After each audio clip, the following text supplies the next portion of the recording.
दिनांक 30/1/2025 रोजी लोणावळा येथे बँको ब्ल्यू रिबन अवॉर्ड 2024 चे ग्रामीण पतसंस्था ठेवी 20 ते 25 कोटी विभागामध्ये प्रथम क्रमांक आला.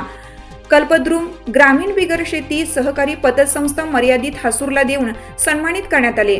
यावेळी संस्थेचे संस्थापक चेअरमन श्री निमगुंडा पाटील, संचालक श्री तेजकुमार मानगावे, श्री अभयकुमार पाटील, श्री अमोल कुमटाळे, श्री संजय पाटील, जनरल मॅनेजर उपस्थित होते. चालू घडामोडींचे अपडेट्स जाणून घेण्यासाठी आपल्या हिरकणी न्यूज चॅनलला सबस्क्राईब जरूर करा. लाईक करा, कमेंट करा आणि शेअर करा. बेल आयकॉनवर प्रेस करा आणि नोटिफिकेशन्स मिळवा.